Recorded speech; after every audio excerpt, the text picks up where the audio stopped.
Good morning children's. Today வந்து பார்த்தீங்கன்னாக்கா skip counting by 10 பார்க்க போகிறோம். 10 இன்க்ரீஸ் பண்ணி எழுதுது. இது வந்து என்னது, நம்பர்ஸு 5 இன்க்ரீஸ் பண்ணி நாம் எழுத போகிறோம்.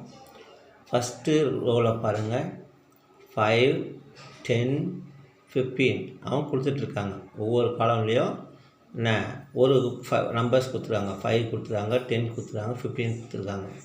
நெக்ஸ்ட் என்ன வரும், 20 வரும்.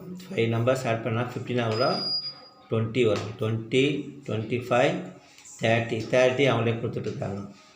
35 நம்ம ரைட் பண்ணணும். 40 வந்து நீங்கள் அடுத்த லைனில் தான் கொண்டாந்து எழுதணும். ஓகேவா, அதே லைனில் எழுதக்கூடாது. ஓகே, ஸோ ஒரு லைனில் நாங்கள் எத்தனை காலம் கொடுத்துருக்கோமோ அதே காலம்ஸ் தான் நீங்கள் பண்ணணும். ஸோ பொண்ணு வந்து 40 நெக்ஸ்ட் லைன் இருக்குது. ஸோ 45, 50. ஸோ நானே உங்களுக்கு அது ஆன்சர் சொல்லிட்டேன், சரியா? ஸோ இதே போல் 300 வரைக்கும், அப் டு 300 வரைக்கும் ரைட் பண்ணால் போதும். ரைட் பண்ணி சென்ட் பண்ணுங்கள். தேங்க்யூ.